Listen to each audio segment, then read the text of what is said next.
students, Mr. Young here, and I decided to split lesson 1 into 2 lessons. There's just so much great information to go over, I can't fit it into a single day. So that's what we're going to do.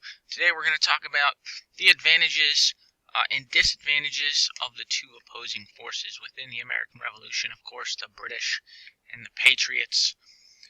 We're going to hit on the Continental Army and its birth, as well as some ladies of the Revolution.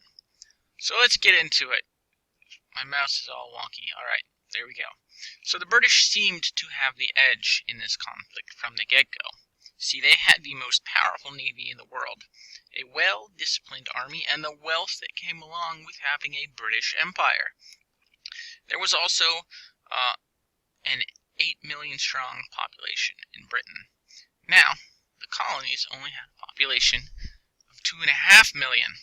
On top of that, most of the military of the colonies was untrained militia, and the navy was almost non-existent. Of that 2.5 million, not even all of the colonies supported the war for independence. Some, like the Quakers, were pacifists. Others were loyalists, also known as Tories. It is estimated that between 1/5 to 1/3 of the colonial population remained loyal to Britain. Some happened to depend on Britain to make a living, like merchants. Some just didn't think that the grievances of the colonies were worth fighting over. In general, there were more Tories in the South and more Patriots in the North, centered in New England, like around Boston, where things got really heated. It could be awkward at family dinners, as families and neighborhoods were a mix of loyalists and patriots, literally at times fighting each other to the death. It can be noted that as the war raged on, some loyalists switched to the patriot cause. Sometimes this was a result of British brutality when dealing with the insurrectionist colonials. Let's talk about some of the advantages for the Patriots. They did have some advantages. For one, Tom Brady had football slightly underinflated to give him a better grip. Sorry, football joke. Couldn't help it. The colonial Patriots had the home field advantage. They knew the land and did not have to travel across an ocean to get to the battlefield. Long supply lines take time and cost a lot of money for the British, so the British fighting men had to come from very far away, and the British had to keep those supply lines open. The British, or rather the Patriots, also had an edge in terms of motivation. There were times where a Minuteman or a Continental Army soldier was literally fighting to defend his home and his family, and that provides much better motivation for a fighting man than a paycheck. A lot of the British regulars, their heart wasn't in it. They were professional soldiers.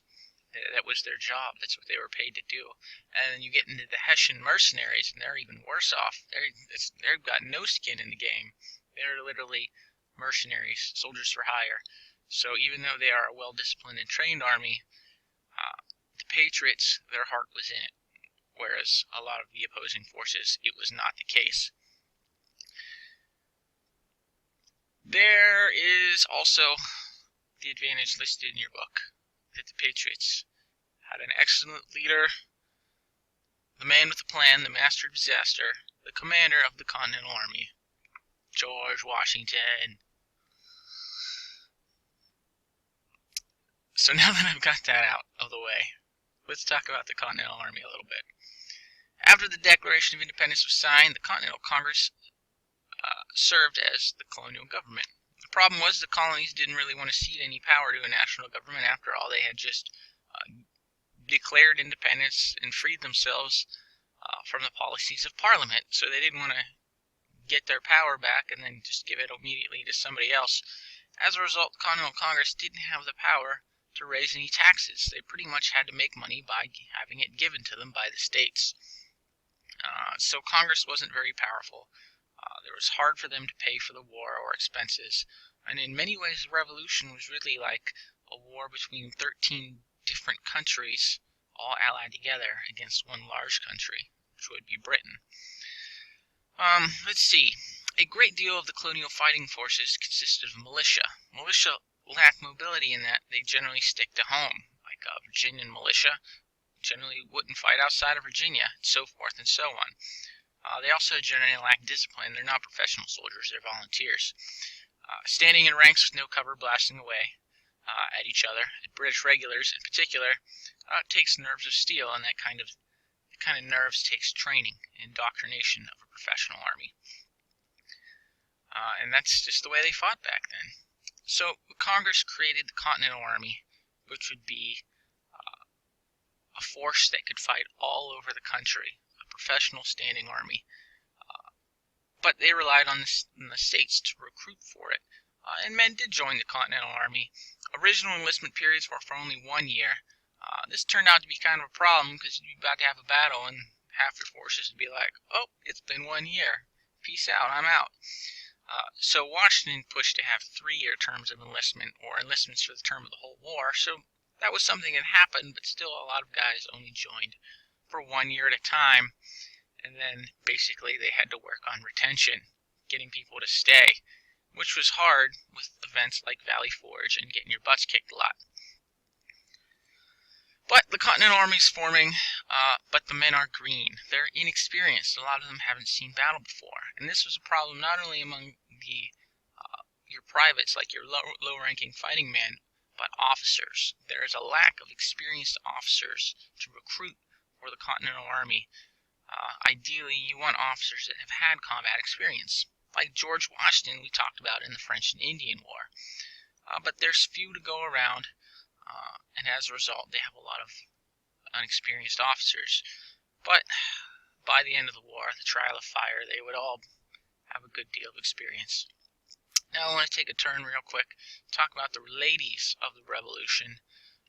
Women in combat is a controversial topic, even today.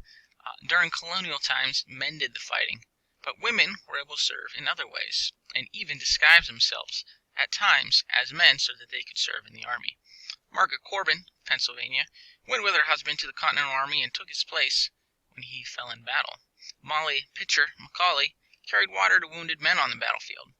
And a lady named Deborah Sampson of Massachusetts actually disguised herself as a man so that she could serve as a soldier.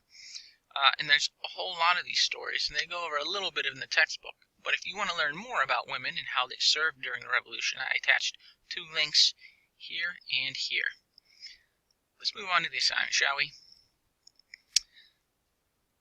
I made a worksheet for you today. Let me expand my page here.